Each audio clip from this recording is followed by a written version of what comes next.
And last time my presidency, take that as you. No, it's lovely to see such a big turnout for the final debate. And before we start reading the minutes, I'd just like to say that so that you can drink this quicker. We have a tradition that's actually written in standing orders of our constitution that if you are obscene, unruly, swear, or all of the above, Finbar Rogers, you have to pay a fine. So Finn was fined last week because he was in our mock debate and he was representing Sinn Féin. Now, for those of you who don't know Finbar, it was all of those obscenities and swearing and everything else. So he was fined this bottle of red wine, and whoever gets first can have it. So I would like to ask Robbie. On that point, yes. If this is the last debate of this session, does that mean that there's no penalty for swearing in this one? Yes. I like the chance in your arm, but no, that's not true. Goes for audience members as well. Okay, but yes, so welcome, and I would like to ask Robbie to read the minutes of the mock election debate that I just talked about.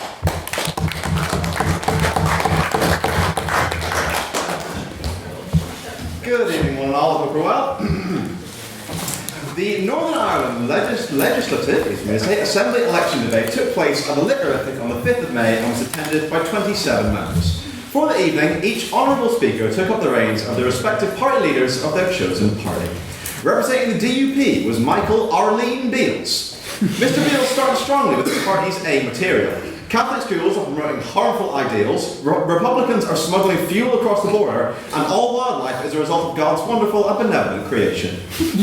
He went on to say that abortion would remain illegal, and the very idea that a woman should have autonomy over her own body is an insult not just to God, but to Ian Paisley himself.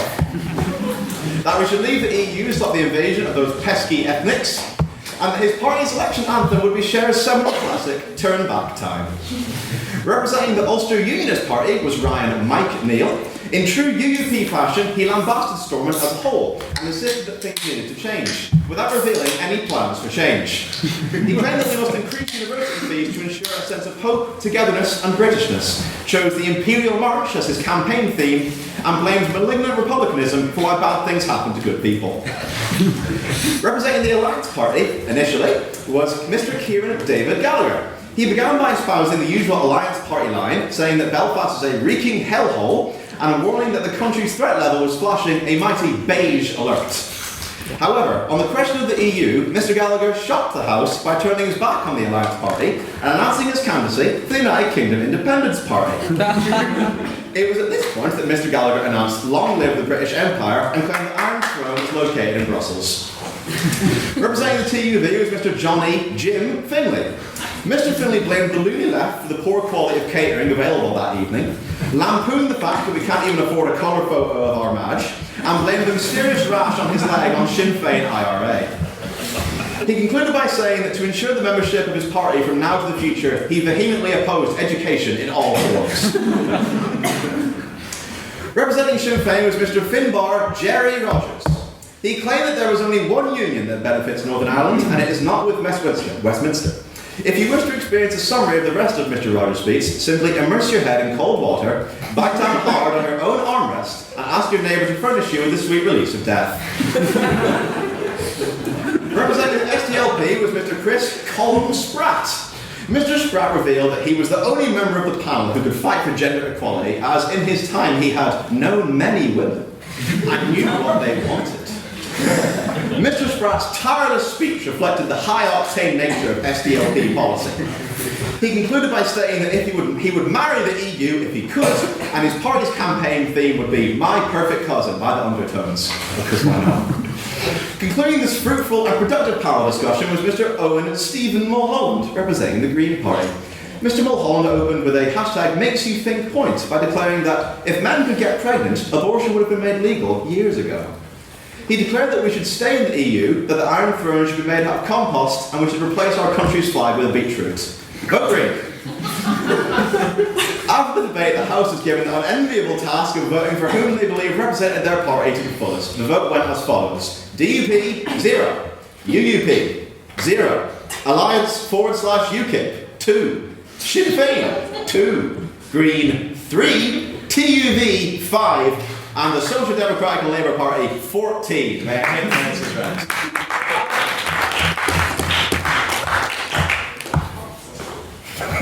Thank you very much for that, and I think you all can see why Finn was fine last week. Okay, so now we're on to just a few announcements. So firstly, we have our internal meeting. It's going to be held on Saturday the 4th of June. Now, this is a chance for, if you can't attend that, this is, it's Finn, another fine's coming.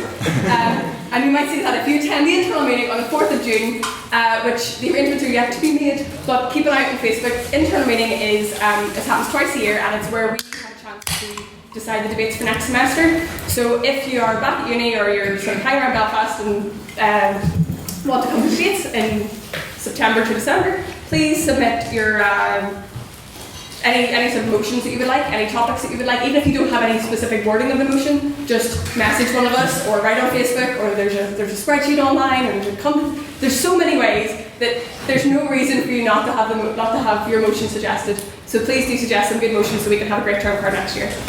Apart from that, we have our EU debate again. I think it's going to be the 10th of June. So it's a sort of Brexit, or as Literific has renamed it, the GBRNI exit debate. So yeah, it's the 10th of June, but keep an eye out on Facebook for those arrangements. Apart from that, as it is the last debate of the 167th session, I would just like to welcome our new council, which will be headed by Ben Murphy, just so everyone's guessing. Okay, that's Ben. He's your new president next year. So this robe and bell will be handed over to him. Robbie Whitehurst is in the secretary seat, and he will remain there for next year. So our treasurer is Mr. Jeremy Mueller, who gets to cheer every time we see him because Jeremy's lovely. Our Miss Lily Vedder, she's our internal convener, will be handling the internal meeting on June the 4th. She's not here, but we can give her a round of applause in abstention.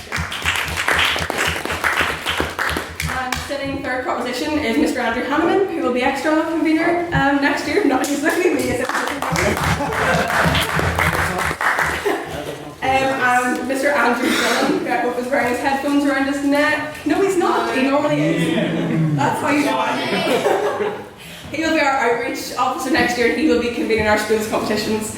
And Mr. Peter Dunn, did I see him walking? Yes, he's in the back of the floor. He is our second year representative for next year.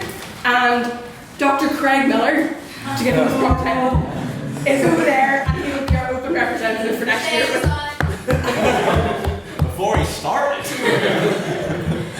And there you have it, the mood in the room. But yes, no, welcome to the new council, and oh my goodness, I'm sorry, I didn't remember. The tech officer.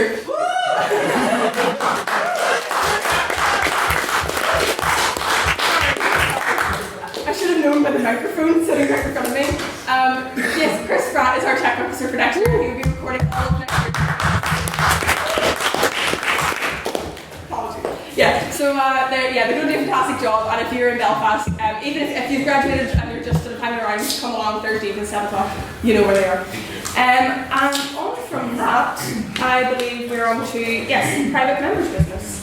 So this is a chance for you to bring up maybe a topic in the news that you've seen, any sort of mini debates that you'd like to have, any comments on anything.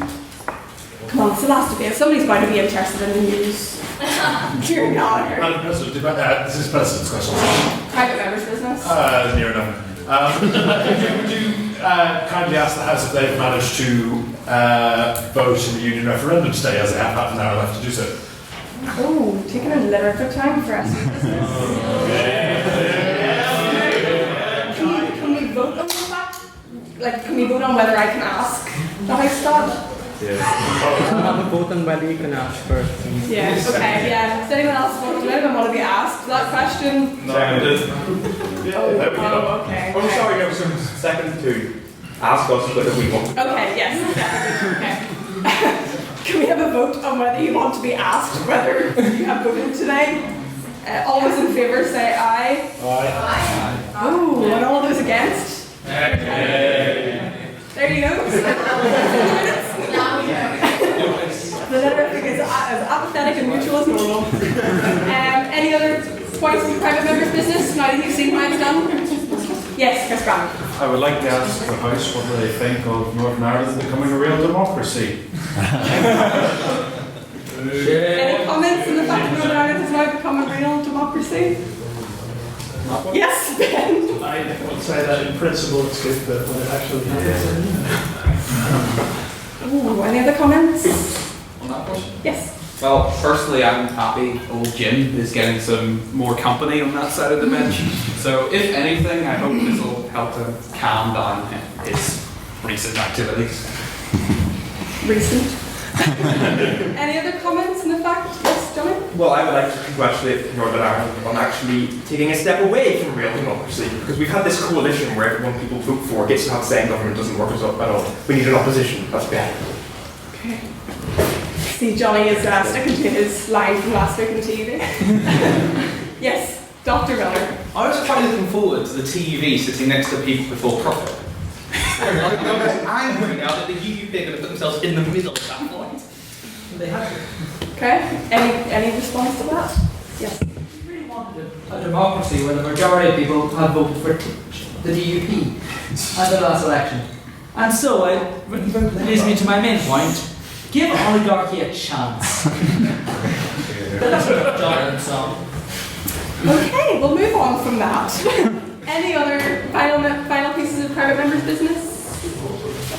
No? Grant, okay. Then we'll move on to President's questions. So this is your chance to ask me or any other member of council a question. Yes, Mr. Robert Whitehouse. Madam President, for the final time, what did you have for breakfast this morning?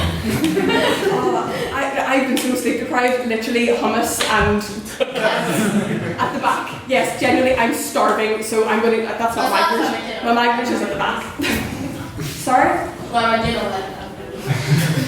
I have no idea what you're saying. Enjoy your dinner. Yes, Julie. In the spirit of other leaders of the week, I would like to ask.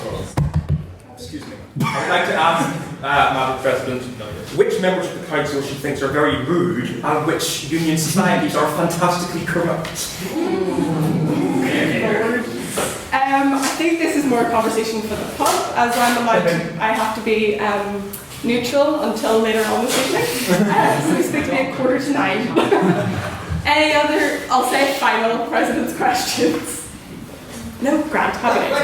Oh, well, sit on a seat and you'll... Yes. That's great, I'm glad there's no seats. Carry on, Madam President, seeing as this is your final meeting with your chair, can you share with us your best, most favouriteest memory of your time here in the river? Give me 2 seconds, we're sitting awkward silence. If it doesn't bring a tear to all of our eyes, No, because it'll bring a tear to my eyes. Okay, I mean, I've been here 5 years. I'm really old.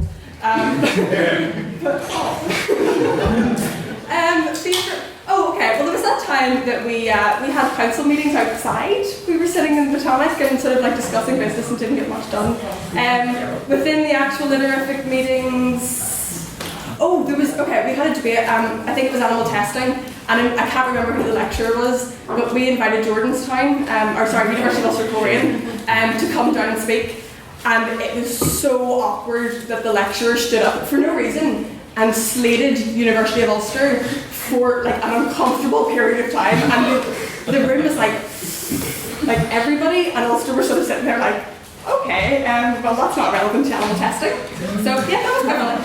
But that'll do, because I can't remember. See me at 8:45 and I'll start crying and remember everything else.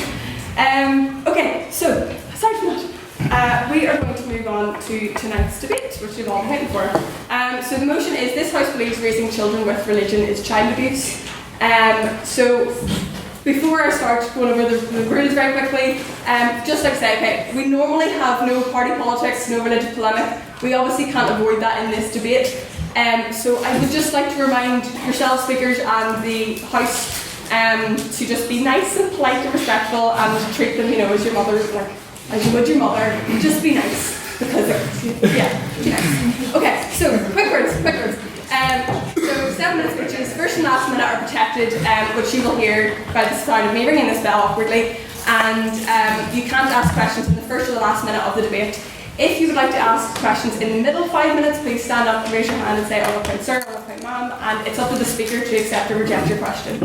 Apart from that, we'll also have questions and answers at the end. And please, if you make a point of information, someone leave it a time before somebody else asks the next one, or we ask another point, just to sort of give the speaker a bit of time to say their speech and have their point across. So I think that's about it for this week. Oh, final time. Okay, I'd like to welcome our first speaker for the proposition, Mr. Jamie McBurney.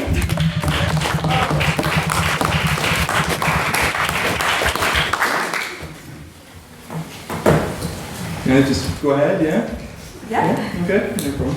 So, hi everyone, thanks for coming. I just want to start off tonight's debate by making it clear what we're not trying to do. We're not trying to ban religion. You should be free to believe as you like, no matter how sensible or ridiculous I or anyone else might think it is. We're also not trying to ban the academic teaching of religion, and as a matter of fact, I would encourage it, because much of cultural development, literature and art require an understanding of many forms of mythology. On the other side of the table, we should also not hear arguments that religion is good for children, or that instills life lessons or so forth, because these are not defences against whether or not it abuses children. By way of comparison, a paedophile priest can't announce in court that the orphanages he ran or the moral guidance he supplied to children means he'd not abuse them.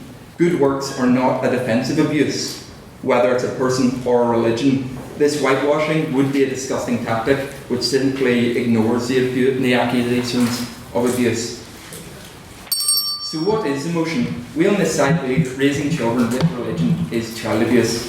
That is to say, using religion to raise a child is abusive. The NSPCC defines child abuse as any action by another person that causes significant harm to a child. It can be physical, sexual or emotional. It can just as often be about a lack of love, care and attention. So we can see that abuse can take many forms. It can also vary in severity. What we will show is that raising children with dogmatic beliefs and indoctrinating them is abusive, that many religious practices children are forced to take part in are abusive, and the position of religious authorities often allows them to abuse children with impunity. The other side is a rather arduous task to show how each of these things are not abusive. I'd like to start by identifying a common thread within most, if not all, religions, and that's what I refer to as a carrot and stick mentality, which requires your obedience in the only life we can be sure we do live, this one. This is in exchange for unquestioning faith or risk suffering some ghastly consequence. Your mind probably jumps to ideas of heaven and hell as a carrot and stick, but not all faiths contain these. Some contain reincarnation, but even with this, punishment and reward remain, perhaps waking in the next life as a worm or a lion or Craig. So I'd like to start by identifying, I dare say in this room you're most familiar with the ideas of hell, so let's examine this and what children are actually taught. There's a lovely little book written by evangelical Christians called The Cage, a young children's guide to biblical teaching of hell. It's aimed at 5 to 9 year olds, and it outlines the Christian theology better than I ever could. And it uses catchy little rhymes too, to make sure your child won't forget it. One of them goes like this: "And when the time passes, the chain will soon break and plunge me below to a horrible fate. I am born in big sin in this cage, don't you see? And unless I'm saved, I will never be free." In other words, yeah? Is this just one particular instant of religion, or is this inherent to all religions and it should never all be children's? I think if you look at many different religions, as I said before, it's within all of them. I would be very hard pressed to think of many religions that didn't have this carrot and stick mentality. So sorry, on that point, in other words, you little child are going to burn in hell unless you're saved. Salvation or damnation, turn or burn.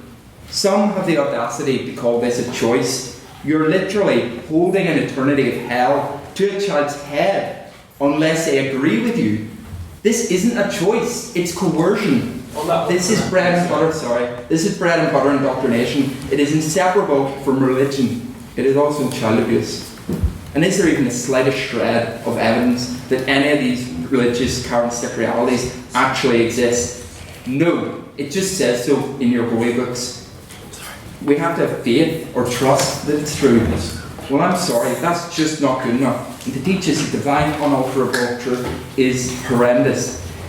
It would be bad enough if we were merely talking about metaphysics, heaven and hell, but we're not. Bundled with this indoctrination comes all sorts of dogmas. For example, anyone can look at a newborn child and see beauty, potential and wonder. See the joy in parents' eyes and the happiness this brings to families. Religion, however, destroys this. It forces people to genuinely consider the idea that newborns are laden with original sin, that they're filthy creatures in need of redemption. On that point, sir. Yes. You're talking about one religion. No, I'm like this.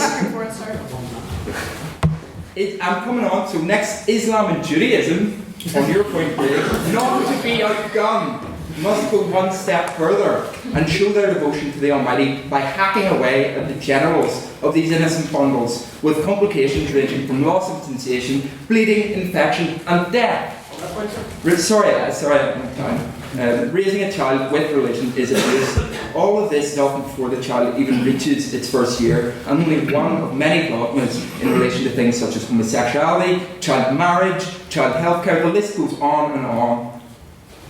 The only excuse that can be offered by the religious is that it is acceptable for them to preach and practice this wickedness on children to save them in the long run, which oddly enough is the same excuse given for beating children in the past.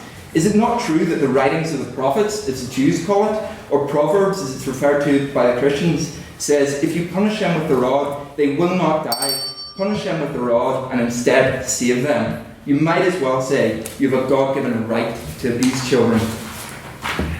But don't we all indoctrinate our children in some way, shape or form, you might say? Well, unlike religion, normal human love, compassion, reason and logic do not require the threats that religion so often supplies in abundance. Do I need to threaten a child or anyone else with a fiery eternity or paradise if they don't accept evolution or that the earth is round? Of course I don't.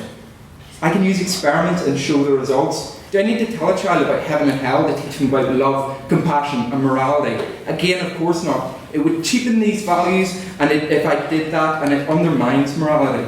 The only thing that issues these threats is religion, and it's because intimidation is one of its main means of spreading, particularly among the young. Please recognise this abuse for what it is, and vote with our side motion tonight. Thank you.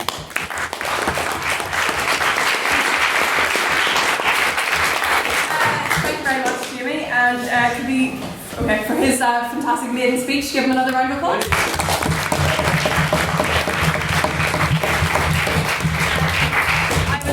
Welcome first opposition, another maiden speaker, Mr. Jack Campbell.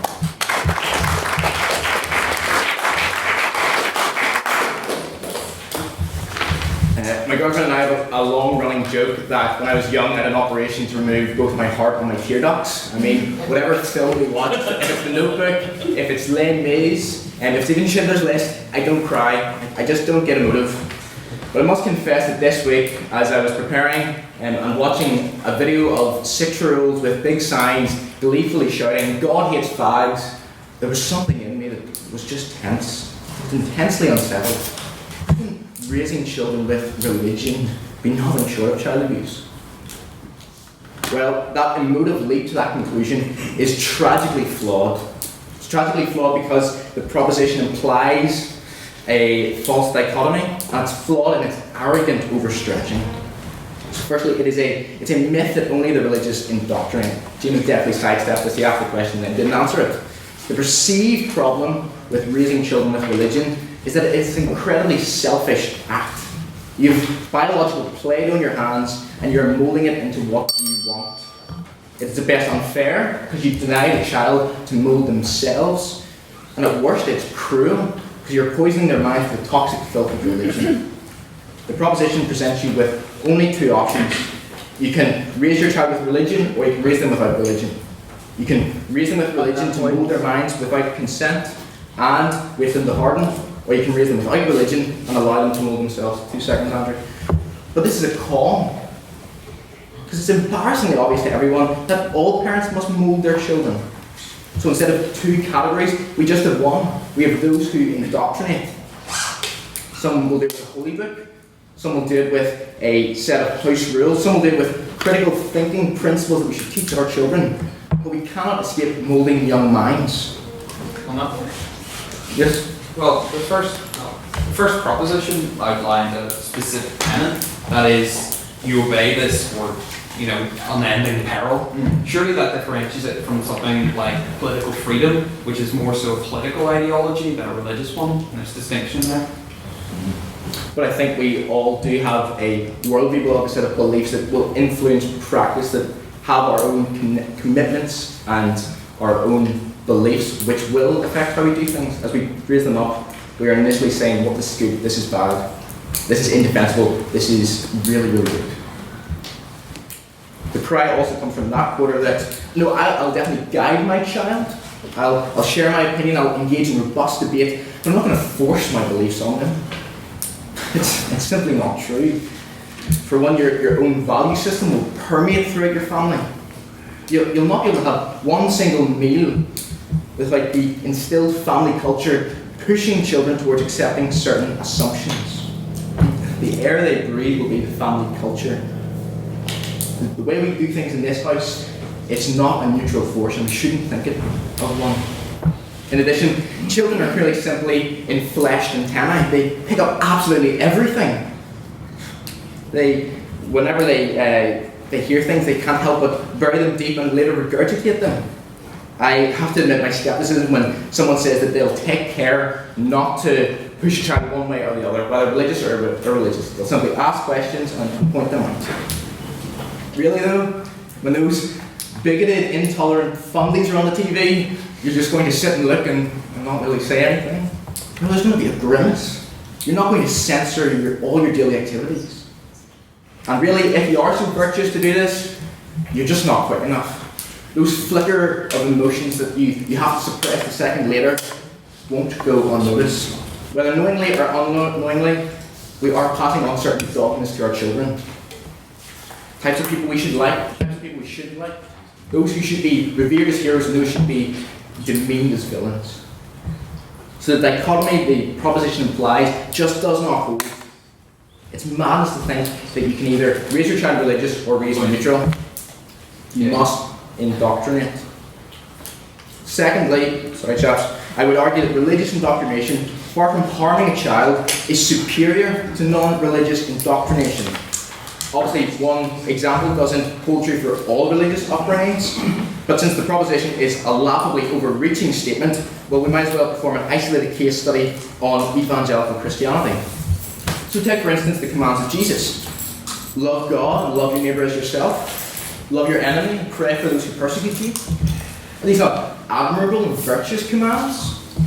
Now, Jesus is very comfortable coupling these statements with unpalatable moral truths and imperatives. Any honest reader of the New Testament must accept this. We'll get on to it. But his commands are for not a sham intolerant tolerance, but they're for a loving tolerance. His followers are to respect and care for and listen to those who disagree with them, but they're not to affirm every and any cause. Isn't this a beautiful vision? We raise children with both love and conviction. Children who are both tough and tender. I'm hearing about the justification of religion and defence that parents naturally indoctrinate their children. However, what I'm not hearing is a denial that the first proposition brought up, that religion causes physical and emotional distress to children. That's a fair point.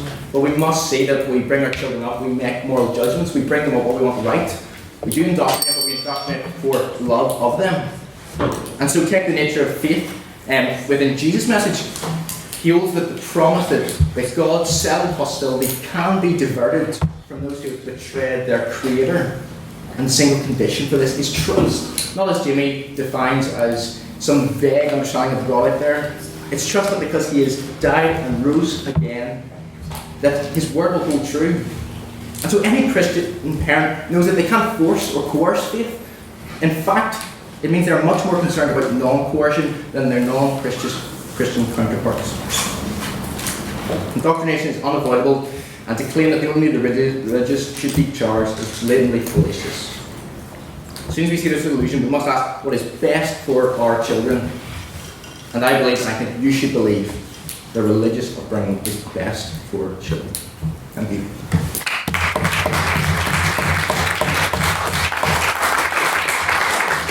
Thank you very much. Another amazing maiden speech. So another round of applause for Jack.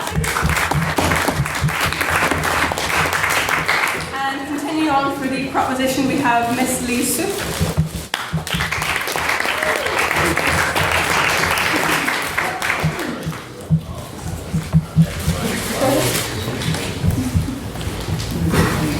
Many thanks all for coming to the debate. I thought debating about religion here would be as interesting as controversial. Our side of the house is here tonight to claim that raising children with religion is child abuse. I have a softer approach of the motion, so be aware that we don't want to ban the religious education made by parents. And mainly, don't be offended because I'm going to tackle every single religion. No matter Muslim or Christians, all religions have common characteristics. When I saw the term child abuse, the first thing which came to my mind was pedophilia. Okay, it's a joke. Religious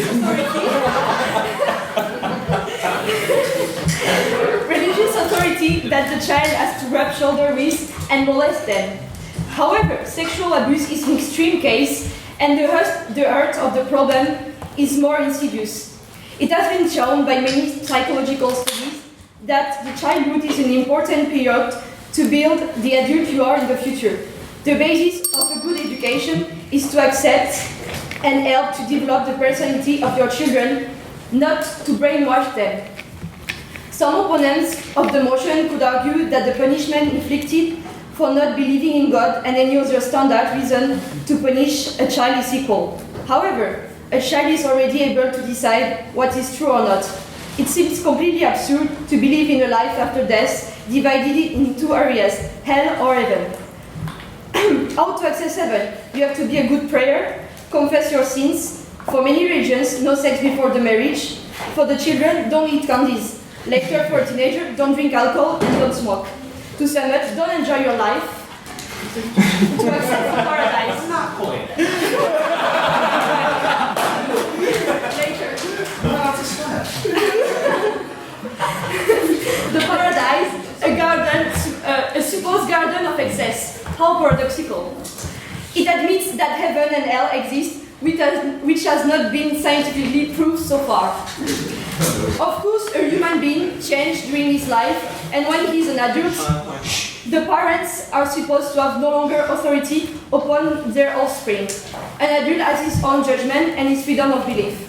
But I can observe that it considerably impacts the conviction of a human being and as well as his social life. I'm French, and I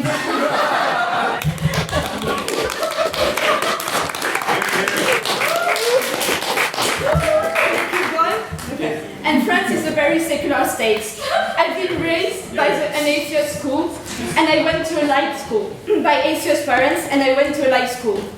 Generally, I never really paid attention to the denomination of my classmates. Actually, evangelical style was more important than our belief, and it's not because French people are posh.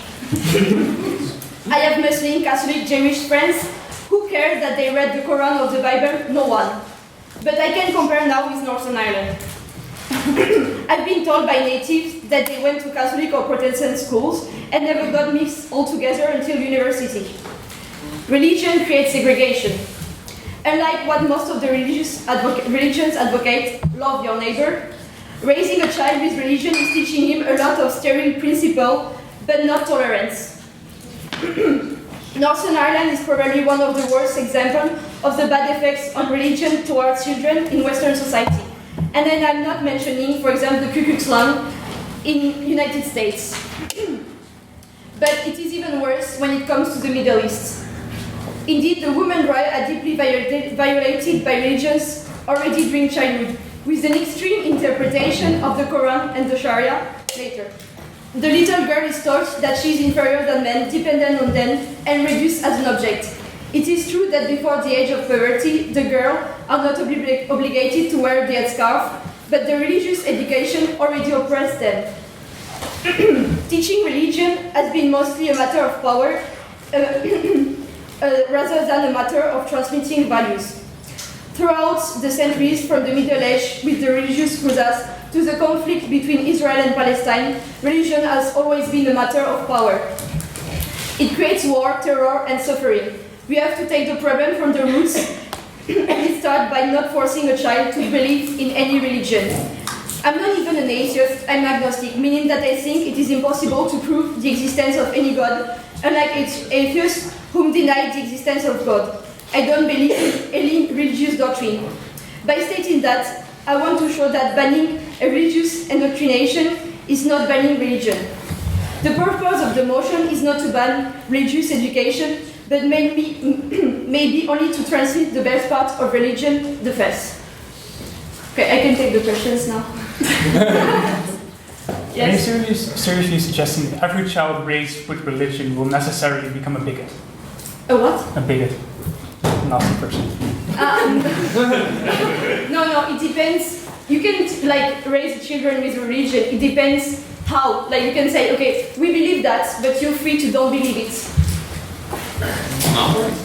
Yes. Well, surely that was what first Pop's argument was, that it's not a dichotomy between teaches it and not. There's a scale. Some might encourage them to adopt their own ideals, which they perceive as good, which is you recognise is certainly part of it. But would you not say that it's not easy to put it into two boxes? I didn't put into boxes. As you said, there is a large scale. But if I had to choose between being for or against the motion, I'd be for. There's no more questions. I can leave. Thank you.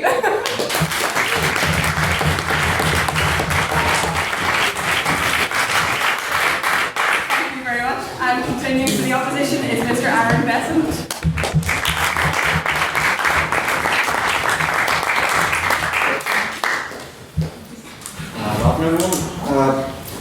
Well, first what I'm going to do is elaborate on some of the proposition's points, particularly the points about, eternal damnation and hell.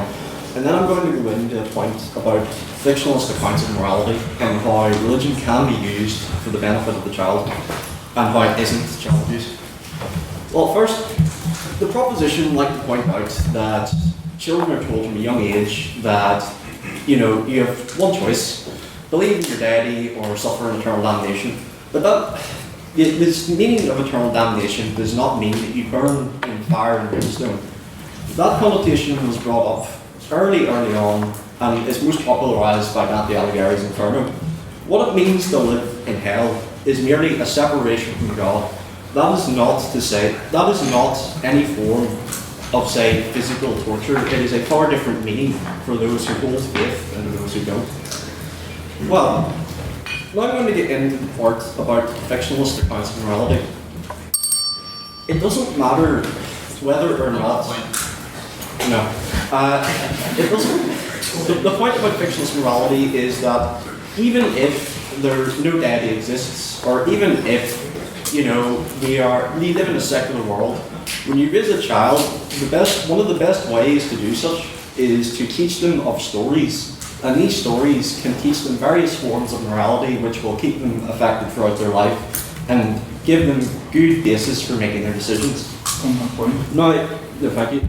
The best way to teach these stories is by, for instance, in the Bible there are stories called parables. And what the parables are quote-unquote earthly stories with heavenly meanings. Now what that means is these are stories which involve a dilemma and the outcome of the dilemma promotes a virtue. So for instance, in the farmer's son, you have the farmer's son who goes out and spends all his father's wealth without his father dying. No thank you. He comes back and seeks redemption because he's realised what he's done is a huge mistake. Now these types of stories can be used to benefit the child because it provides a great basis for, say, early education in that regard. No, thank you. Now, one of the major concerns is, I know the proposition have brought up allegations of, say, there have been instances of institutionalized paedophilia. That is certainly known. My point is, when you raise children with religion, we're talking about a family matter, and I believe religion should be tied strictly to a personal one, and one that relates back to the family. Whenever you have organised religion, this is where the problem gets in the hand. But whenever it becomes a familial thing, it becomes much easier. Yes? Yes, sorry. There are many religions which are based around organisation. One example would be the Catholic Church with the likes of the Pope as the head. There's many other Coptic Christians and other faiths with heads. So it's not just family units. Yes, but what I mean is, whenever you raise a child with religion, the people who primarily do that are the parents, because the parents have an inherent, motivation to educate their child in religion. Now, what's important to note about this is, there's some sort of notion that children won't be indoctrinated if they live in a non-religious family, but that is false. Either way, we have to mold a child to have its beliefs, because children are very volatile from, say, the ages of 3 to 8 upwards. That is when they develop their personality. And if you do not set a good example, then that will affect them for the rest of their life. No, thank you. And this is where morality comes into it, really. If you teach a child the lessons of Jesus, or the lessons of your prophet, or of any other religion, then what you're doing is giving them stories which you can work off to better their understanding of life and make them hard decisions and moral dilemmas. I would much rather, for instance, in the essence of Christianity, for instance, there are different virtues such as humility, to be kind to others, and all these other virtues which are exalted in that religion. Now, in other religions as well, this is the case. The whole point is to prove yourself as a better person. And I would much rather, in this selfish and morally decaying society, that we now have this moral basis to work on. Because in the 21st century, we are decaying in our societal values and how we view people. Yes? Yeah, by what justification are you using moral decay? We have less crime, less rape, less... I don't understand where you're getting this moral decay from. Okay, so when I refer to moral decay, I mean that because society as itself has become more affluent, we have become less happy with ourselves, we have become less happy with the luxuries that we have. We don't care as much about our neighbours, we spend too much time procrastinating, we've spent too much time focusing on gadgets and knickknacks which will have no use to us. Whenever in the Bible and in other religious teachings, we will learn about how respect for the family is important. Respect for others is important. And it's a basis of how we can improve ourselves as a society. Because the purpose is, in Northern Ireland in particular, yes, we have had a very dodgy past. That's not disagreeable. The point is that even during times such as the Troubles, Catholic and Protestant communities have never felt closer, and that's a fact. The two communities were close together in their religious beliefs. The whole idea of the Troubles was a political struggle, and raising a child through religious beliefs does not indoctrinate them to hate the other side or to hate other religions. The point is to follow Jesus' teachings and love thy neighbour. And I believe that raising children with religion is not child abuse, but as a cure for this morally decaying society that we call home. Thank you.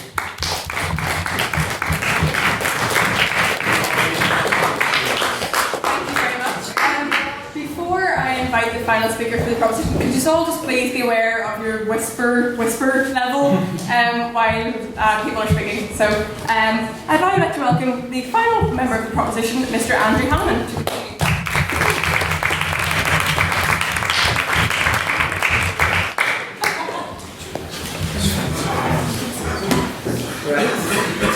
I'd like to commend you all for attending what is proving to be a most revealing debate, and one which I've always wanted the opportunity opportunity to speak upon it.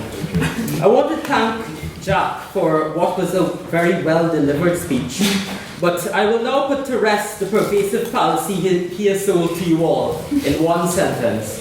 He implied that an atheist grimacing to their children at a preacher pretending to cure a blind person with chloroform is influencing your child just as Christian grimacing at Albert Einstein is the same thing. But the imperative thing to understand is that influencing your child to be a humanist or agnostic atheist is not child abuse, but raising your child with religion is. I believe it is necessary to state in advance that offense is likely to be taken, as is customary when the religious are faced with the truth.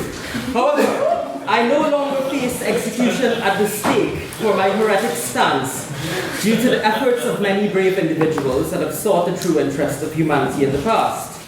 Be nice, Helen. Anyway, let me tell you about my life story. I was born, as all children are, an atheist.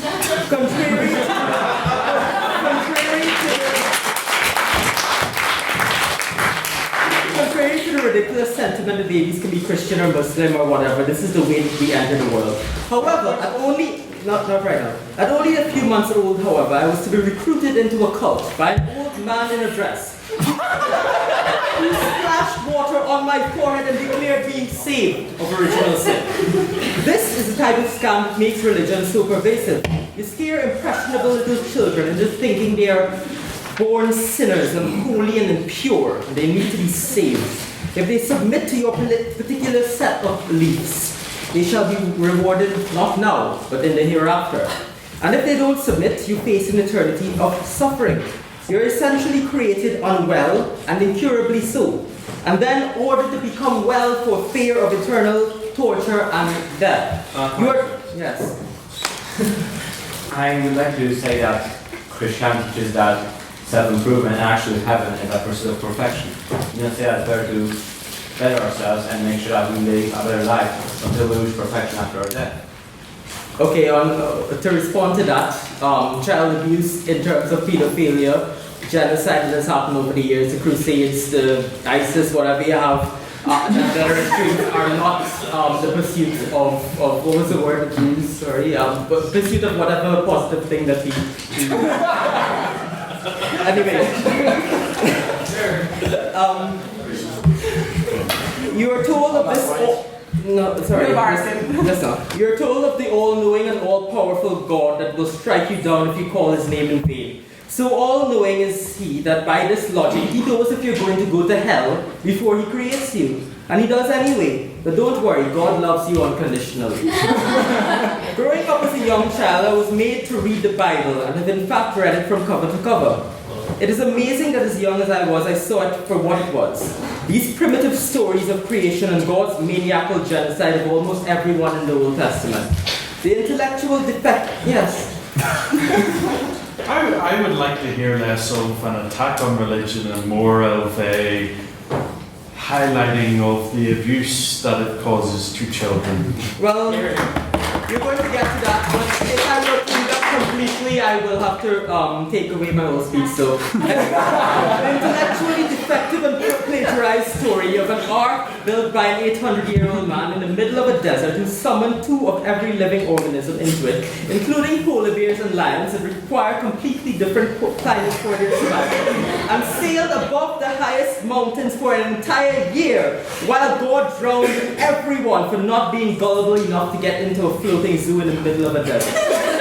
Why is this child abuse, as Mr. Spratt would have asked? Because of the fear that these stories indirectly and directly promulgates in impressionable children. I had nightmares about being told that Jesus would come like a thief in the night in the second coming, and one must act in accordance to His will so that we do not have to face eternal damnation. I would rather invest in a home security system than adhere to this principle of love everyone except if they're gay or from a different religion or don't believe the world is 6,000 years old. But many children don't have the choice to leave. The punishment for apostasy, for example, in Sharia law in Islam is death. Imagine how a child must feel to be told that and when it actually happens to them. It takes a very long time to decondition yourself from that guilt and fear, even having been resolutely agnostic from the time I was about 10 years old. I, for example, still find it incredibly difficult to wank on religious holidays.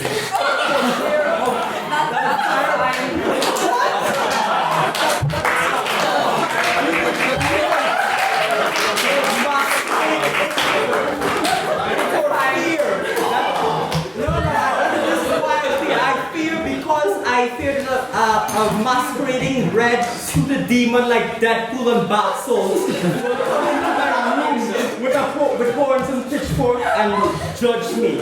In fact, much of the story in the Abrahamic religion is outright child abuse. God appeared unto Abraham and said, "Thou shalt kill your son, mate." No time to explain. Isaac, his son, up a mountain for cinematic effect and lifts a knife to strike without a question. And then God said unto Abraham, "Only joking, mate." Isaac would have had severe PTSD. The most central story of Christianity is outright child abuse as well. God decides after 4,000 years, maybe the Jews aren't the chosen people after all, and decides to create the New Testament so that people can discriminate against Jews for all eternity.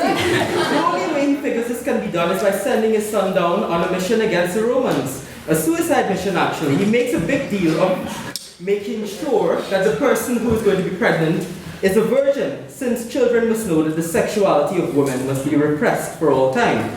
So, I mean, everyone can see what a loving and heavenly father this is. The message that this sends to a child or a parent is absolutely ridiculous and should not be promulgated. I can go on to talk about all the religious child sexual abuse and all of that has come about, but you all know these stories. For all of you who believe that indoctrinating children with religion is harmless and it just gives people comfort, I'd just like to bring your attention to almost every single war ever perpetrated: institutionalized pedophilia, systematic rape, genocide, slavery, forced conversion, and the denying of basic rights to women, gays, members of other faiths, members of the same faith that choose to say the Lord's Prayer slightly differently, honorary. I don't have time to complete it. But this is a cancer that needs eradicating, and it causes irreparable harm, and religion forces in children the divided and damaging society that it creates here in Northern Ireland and elsewhere. And I ask you to side with the proposition. Thank you.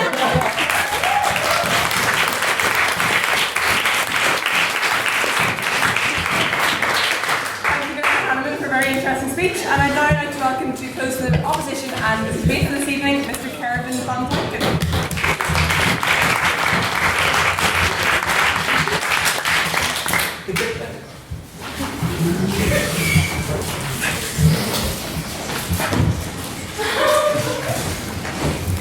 I'd like to welcome Kervin again. Sorry, if I don't do this, I will be at 7 minutes during the half. Well, I would first like to thank Andrew for his, I think it's probably the funniest speech I've ever heard during my times. Quite a shame it wasn't really relevant to the motion. We got the idea also from the first proposition speaker that basically the only use of religious studies is going to be because it helps us in understanding certain parts of culture and certain parts of art. But I have another suggestion for the proposition speaking team as a whole, that the use of religious studies can also be to acknowledge and to learn that religion is actually something that is very, very diverse and very, very complicated. And we think that Team Proposition haven't grasped this diversity and complexity in this debate. And what I'm going to do is three things. First of all, show you that most of the things that Proposition has mentioned aren't actually things that are inherent to all religions, and that therefore raising a child with religion per se is going to be harmful for those children. Second of all, that the things which they have proven are actually inherent to at least most religions aren't actually not so bad that they actually deserve the epithet of child abuse, and we actually also think that this is crowding out other things of child abuse and actually sort of diminuting the term and what child abuse should actually stand for and why this is harmful. And thirdly, I'm going to talk about why there's actually negative consequences involved with perceiving raising a child with religion as child abuse, and why these harms outweigh what they can say. I will take a point of information. So we have a lot of talk about bigotry, about gender mutilation, homosexuality, and other anti-homosexuality within the church, and other things which we really frown upon. And also, for example, the fact that religion teaches us that we shouldn't enjoy our lives. There are so many different religious groups, and there are so many groups that don't actually advocate any of all of these things, right? And we say, if we have a question to proposition, if there's a group, and there's plenty of those, if there's a religious group that doesn't actually teach any of those things, would you still consider it child abuse to raise them? They would probably say yes. But even more pervasive concepts which they bring up, right? Original sin. There's Christian groups and even entire religions which don't even have a conception of original sin, so that's out of the question. And the eternity of hell, right? Two things on that. First of all, there are even religious groups. I've grown up in a religious group that even says there is no such thing as hell, right? You go, there's been this guy, he has died on the cross, it will make sure that you will always go to heaven. Might not necessarily be the best thing in actually preventing people from doing harmful things, but it also doesn't mean that they say people will definitely go to hell or there's only heaven and hell. Second of all, there's so many things we can be scared of, right? Andrew was afraid of perhaps going to hell, but there's many, and because that is also sort of a punishment. I was scared of actually going for prison for something I wasn't actually sure what I'd do because I never would understand what all the laws in this country were. And we actually think that for a child who cannot even grasp the concept of eternity, right? Probably no one in this room actually can even grasp what eternity is. That eternity wasn't really something different from a couple of years in the cell. I used to think that eternity was a number between 200 and 1,000 when I was 17.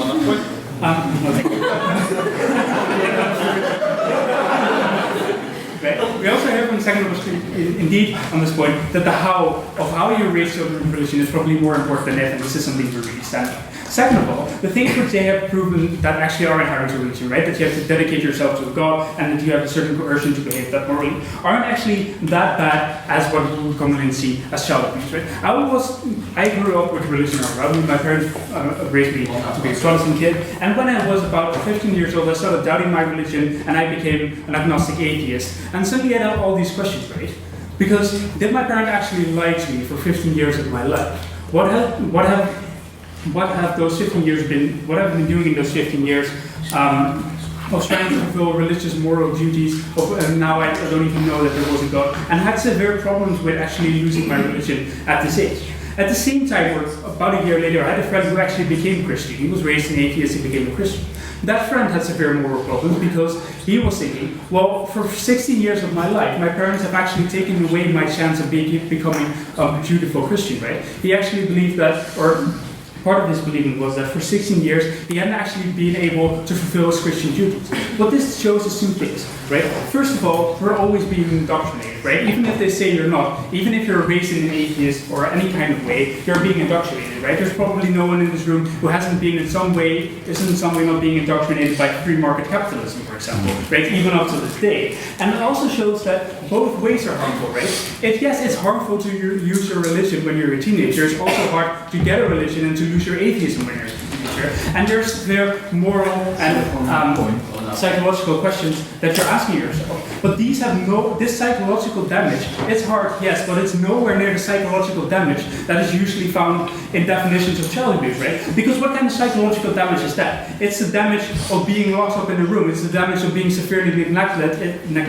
It's the damage of fearing physical violence, right? There's such a big difference that we actually think that by calling this child abuse as well, you're actually taking away a lot of what child abuse is actually trying to mean, right? It's saying that if this is child abuse, then a lot of things can be child abuse, right? If you say that, for example, free market capitalism is very, very dangerous to a lot of people, it's ruining a lot of lives, if you're being indoctrinated or growing up in a free market capitalist society, yes, it's indoctrination, but doesn't mean that it therefore is necessarily as bad as child abuse. No. We also say that in this case, that's not one. Yes, we'll take a very short POI, if that is yeah. I'd just like to say that no one's sitting down saying prayer before a meal to capitalism. You know, it's not, you're not going to church on a Sunday to... No, of course.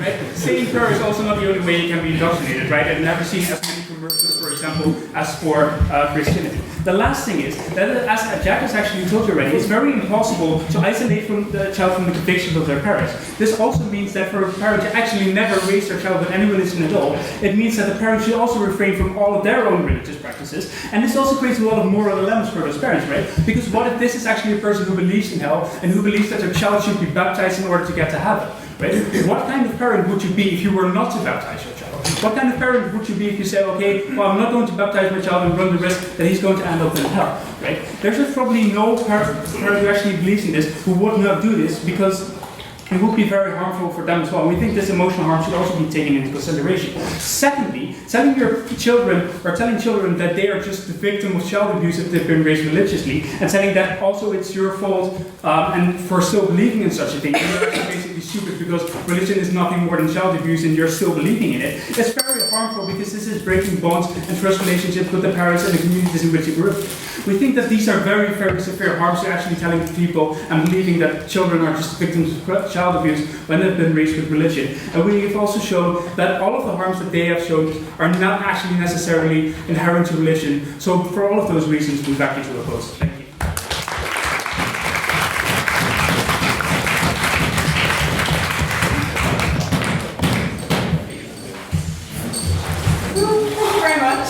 Well, fantastic final debate of the 167th. We'll see you all in September. Okay, so now we're going to move on to questions. For those of you who haven't been here before or have been to the last 2 debates in a slightly different format, we're going to go to questions to the proposition, opposition, and then abstaining on the motion. So if you have your sort of opinion, you can say that in the abstention. Does anybody have any questions for the proposition? Yes, Mr. Philip. Okay. We heard quite a bit about fear, some quite lurid descriptions of hell, etc., making it clear that raising a child with fear of a deterrent is abusive. Well, what about raising a child to know that if they break the law, they'll go to prison, or if they do something against their own moral compass? Let me finish. If they do something against their own moral compass, they'll feel guilt. Morality is based on fear. It's based on fear of the alternative. There is no inherent morality beyond that. Prison is real, hell is not. And also that is the essence of what I was also going to say. Hell, the thing about it is that we have laws now. We have laws that are designed to tell us what is justifiable for society and what is not justifiable. Religion is outdated and it basically is not a representation of what society has stood for a very long time. So that is the reason why we are going to say that hell is an unjustified comparison for a prison, which, we have to follow laws, we have the police. The police can be likened to God in that respect, but the police exist, prison exists, hell does not. So that is what we're arguing. As always, the views of the individual speakers do not represent any views of the Derrick as a whole. Thank you very much for that. Do we have any questions for the opposition? These gentlemen here. Yes. Mr. Internal Convener. Oh, you. So just based on sort of the idea of Christianity, focus on that, how do you feel about kids who have disabilities such as dyslexia or something, not only being forced to read a book, even in the Old and the New Testament sort of being given the idea that they have this because they are possessed by a demon, for instance. How is that not a form of child abuse? Okay. You have to understand that you can't take any book at face value. The morality within the Bible is often context for the times that they're in. Like many would often call, Plato the follower of, say, philosophy or morality, but this is the same Plato that believes women can't think. Because of medical advances, that is the reason why things are different back now than they are back then, and why morality can change over time, but while many of the core tenets remain the same. You were talking about, say, dyslexia and not reading the Bible, but you have to understand as well that the Bible was translated to English because of working class, Protestants who wanted to actually learn what the Bible said, and the whole point was that they were able to read and write because of it. That was kind of the basis of it. But there are people that are willing to, sort of expand on that. It's not a case of if you can't read it, just ask someone, because that's the whole premise of how the current Bible is based on. Okay, thank you very much. Do we have a brief? After that as well? Pardon? The disclaimer should be repeated for that one as well. Yes, okay. All views of the individual speakers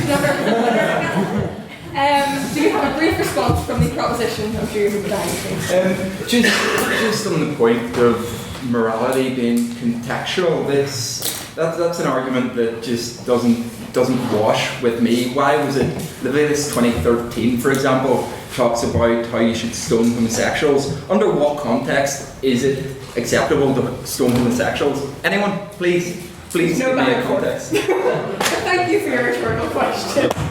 Okay, do you have any points abstaining on the motion? This is for the opinions, any sort of thing that you don't think anybody has covered during the debate? Emily, yes. I think on the opposition side, you talked either really broad, like religion is this concept and you can't pin it down, so you can't criticize it as a whole, or really small, like on an individual level, you're going to hurt people personally. But you didn't really cover the middle ground, which is the institutionalized nature of religion, which is the majority of religion, and you didn't tackle that, which is where I'd say most of the abuse would have come from. So do you have any thoughts on how you would tackle that? Yeah, sure. I mean, this is a motion that's talking about parents raising their children with religion. It's not.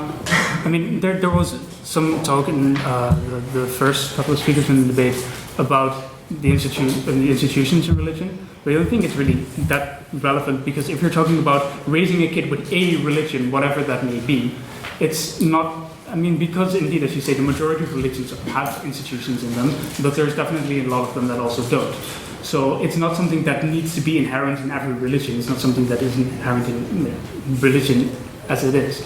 So to say that raising a kid with any religion is going to be child abuse, because there are some religions which have an institution in which child abuse has happened. Catholic Church. That's going to be a flawed argument. Okay, thanks very much. I think that was directly addressed to the opposition.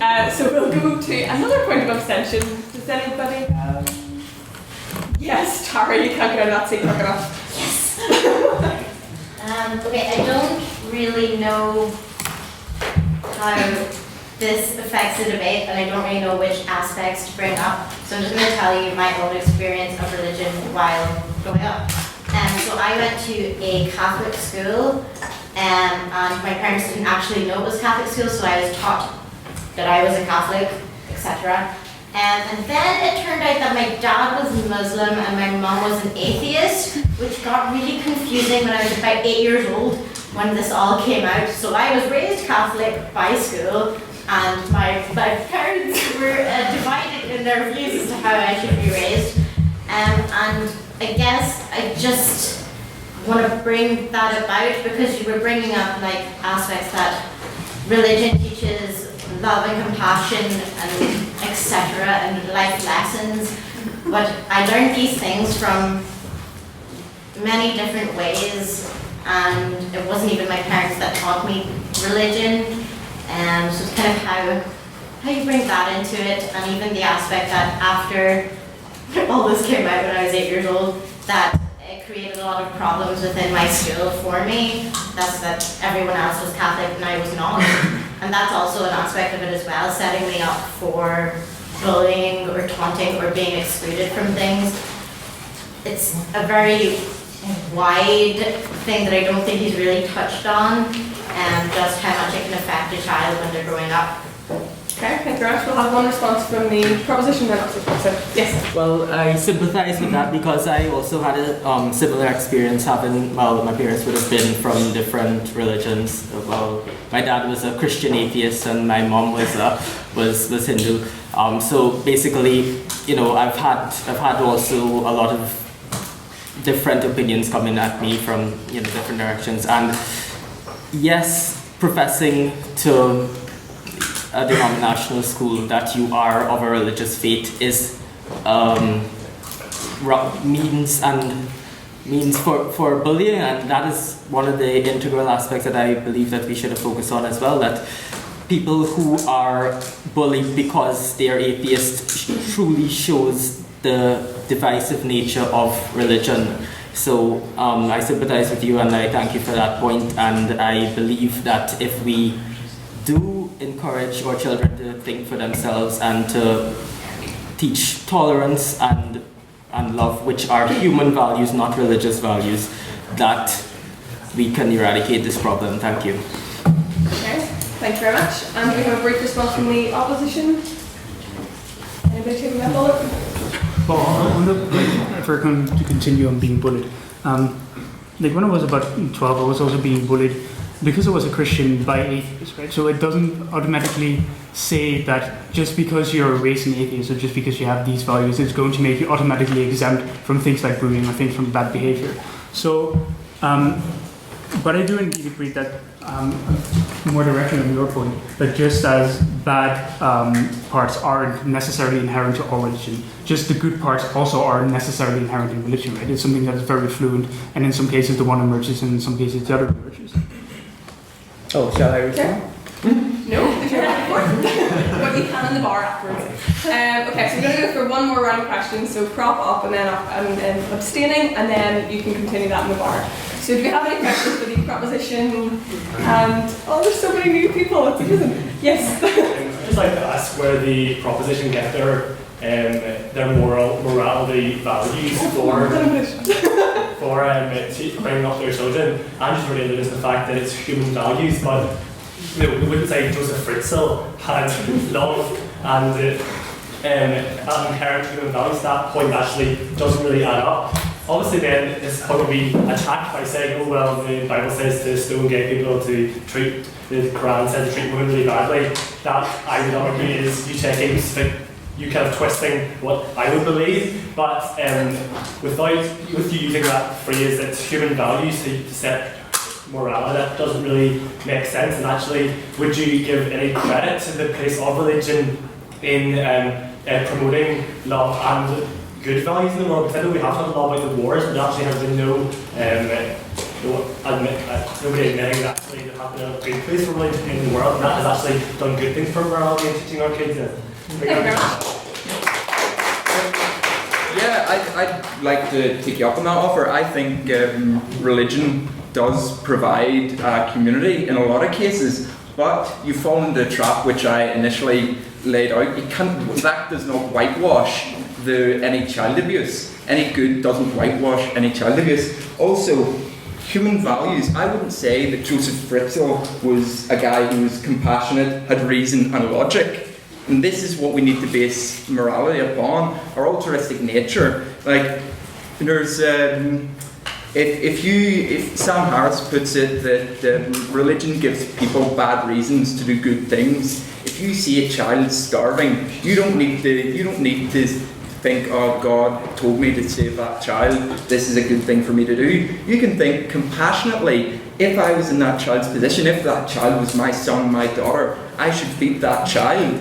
So religion is a completely separate entity that has absconded these values, these very humanistic values that we all share, whether we're atheist, whether we're Christian, whether we're Muslim, whether we're whatever, we all share those same values. Can't we all just agree that those values are inherent in humanity? They're actually inherent in monkeys. You see monkeys can tell if they've been fed fairly or not. You see elephants... Sorry, I'll finish on this. You see elephants grieving over the death of the one other elephants in the pride, okay? These things are inherent in nature and inherent in humanity. Religion has absconded them. Okay, thank you very much. Any opposition response to that? I think the issue is not so much that people don't do more. I think it's very clear that, I'm not sort of danger here because somebody could whip out a machete and behead me. It's that there's no real basis in your line of thinking for objective morals. Okay, thank you very much. Do we have a question for the opposition, these three guys here? Yes. I don't think that the opposition have made the point tonight of the benefits of religion and to try and, I don't think anyone here is on religion, that there's a certain level of indoctrination, brainwashing, if you have scaremongering involved in bringing your child up in any roads. What is there positives that outweigh those negatives? I think sometimes it's comparing apples and oranges. We're talking about faiths that believe in a life after death, and so to measure their worth on temporal, okay, here's 7 years, what's religion going to do for me? And to ignore their claims that there's a life beyond it. And so it plays out in that. So I think religion does have benefits here now, but I do think that by nature the focus of them is on the life after death. Okay, thank you very much. We'll have one final point of abstention before we move to a vote. So do we have anybody that hasn't spoken? Do you know what, Mr. Craig? No, I've got I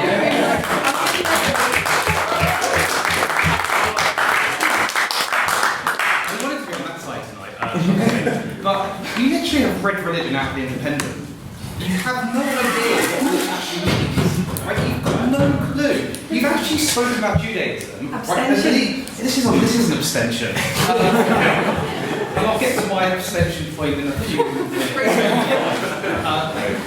But you've actually spoken about it. You haven't actually read any of the commentary associated. You said you've read the Bible, but you've not read any of the commentary associated with the Old Testament. Yet you're quoting the Old Testament. So everything you've just said on the Old Testament is absolute nonsense, and it goes to the actual teachings of your parents. I'm sorry. That's better than that. Okay. Guys, first another time I'll tell you to let Craig finish. Continue. But this is my actual point, my abstention point. Sorry, that was just me ranting. It's all very well and good saying that in today's 21st century we don't need religion. But you actually have to go back 2, 3, 4, 5,000 years and think what the state of society was then. Okay, and think, well, actually, the reason why we've got religion now is because of what was going on then. Who in this room has heard of a festival called Saturnalia? Okay. Right, who wants to, do you three know about it? I know you do. Know about it. Well, I spoke to you about it. No, I can't know about it. But the bottom line is that that is what was going on pre-religion. We had a week where we could go around raping people for fun. That's what life was like pre-religion. So yeah, it might have been twisted and contorted and used as a weapon for politics, and that is the way in which a lot of the things have happened nowadays, and it has. But the actual essence of religion and the way it was meant to be quite a neutral point. That's my abstention. Slipped it in right at the end there. Okay, right.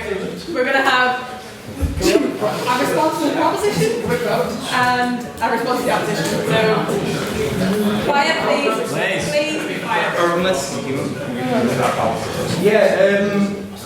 I just there's rape in religion. There's rape. I don't see your point about Saturnalia. I just really don't see that point. I'm sorry, but like if it's moral, it's nonsensical in my eyes. Sorry. Okay. Sorry. Thanks very much for telling Craig he's talking nonsense. Yeah. A point from the opposition, do you have anything? Well, Craig, alright. I mean, I should of course agree with what Proposition said at the beginning, that just because one person does something bad, it doesn't necessarily mean that if another person does something or the same bad thing, that automatically the souls person or the religious of doing bad things. We do, however, think that that, for example, rape is not inherent in all religions. Thank you very much. Okay, because do we have one brief point of abstention, an actual abstention this time, of your own personal opinions, anything the debate missed? A lot of them. Yes, in the blue t-shirt. Sarah, you don't mind, please. I was just thinking that if you're saying that raising a child with religion is child raise, that's quite a serious allegation to make, and it's usually taken very seriously. Children are taken off their parents or put in prison. So I suppose you haven't really addressed what you think the consequences, if this is abuse, what should actually happen to parents. Okay, thank you. Proposition? Well, yeah, abuse is a strong word. It's just a way to make seem the parents the way. Why you want to saying to me? Well, it's just a way. Putting the word abuse is just a way to make parents think differently how to teach their religion. But abuse is also a lot of different things, and it's not always the case. In the legal sense of like sexual abuse and other things like that. Okay, thank you very much. Have opposition have a response? I think it was correct. Okay. Okay, thank you very much for that bit. There's another sign on the roof. One more round of questions, don't you? Second. Okay, I was going to say finish at the bar because it's getting on. Okay, right, one more. Right. Does anybody have any questions for the proposition? This? No. Yes, Stefan. Yes, the proposition spoke at length about morality, and you spoke about code law and how our laws are set in stone and they will gauge what's right and what's wrong. And the first prof spoke about how contextual morality is absolute nonsense. So what do you go for? Do you go for Kantian absolutism, or would you go for Christian virtue morality? How would you set out what is moral and what is not, without the years of our Christian morality, which has set today's morality and what is good and what is bad? Thank you very much. So I think we're sort of straying a wee bit from the topic here onto what morality is and where we get morality from, as opposed to this side believes that religion is child abuse. I've already outlined where I think we get morality from, and I'd only be repeating myself if I said it again. Can't say anything better than I already have. Sorry. Confident words. Thanks very much. Do we have a question for the opposition? These lovely guys. Yes, Kieran. Yeah, okay. First of all, actually, I just wanted to say I think it makes the final speak for the proposition. I think if that isn't a display of symptoms of abuse, I don't know what is. But very, very quickly, it's a two-part, and I will be very brief, Madam President. I think if we are going to talk about what is abuse of children and what in this sort of broad term, we have to think of the education of children as the quality of the next generation. So, the two parts. One, can you name me a moral action that a religious person can perform that a non-religious person could not? And secondly, can you think of a moral action that could be committed by a non-religious person that could be committed by a religious person that could not also be committed by a non-religious one?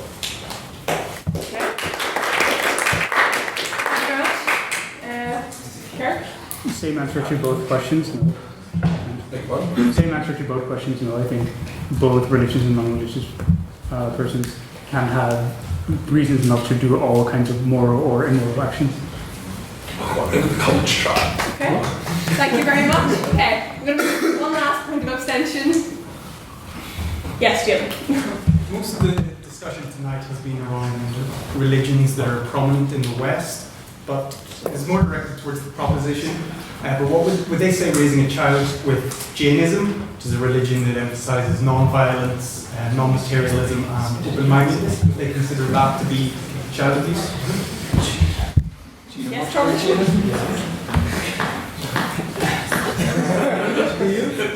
A bit. Okay. So Jainism has all sorts of. I'm sorry. Only you. No, it wasn't you. It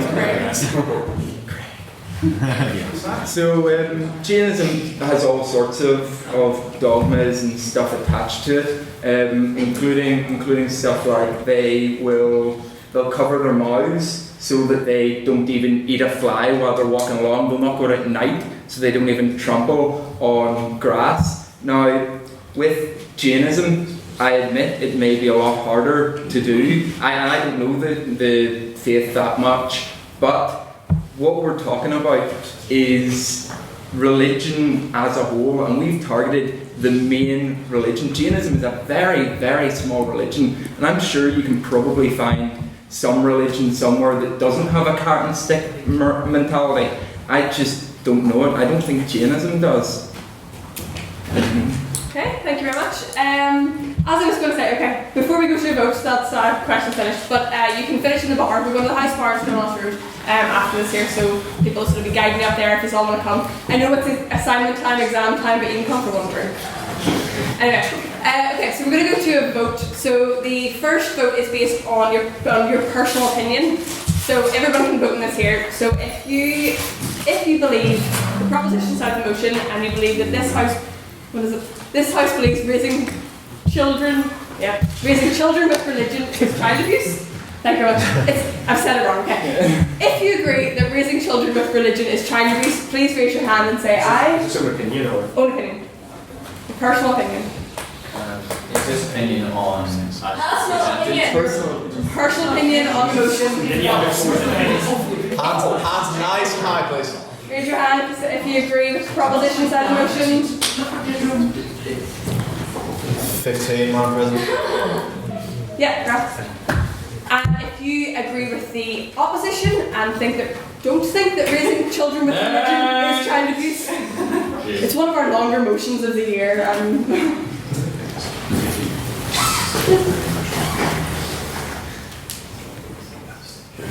23. Yes. And all of those who would like to abstain in the motion or don't have any personal opinions.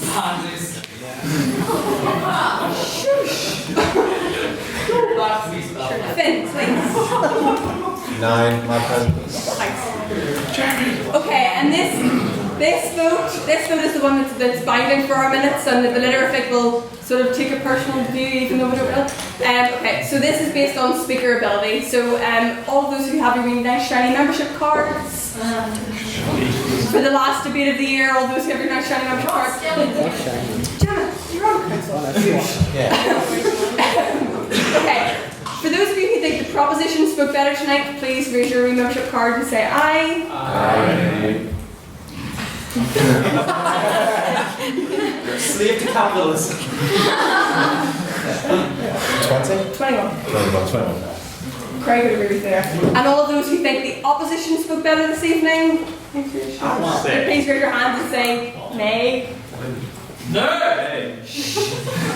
You literally just said that. No, not you. And all of those who would like to abstain or think that they spoke equally good or equally rubbish, please raise your hand and say nay. Nay.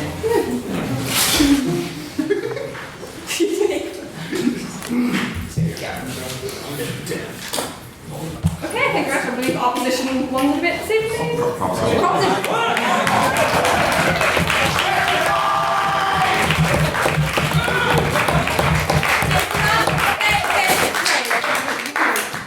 Before you all leave, standard members and council members. Okay, we're all going to the house bar afterwards, so please do join us for a drink if you would like to. Thank you very much for being such valued members this year before you all leave. And we will see you next year.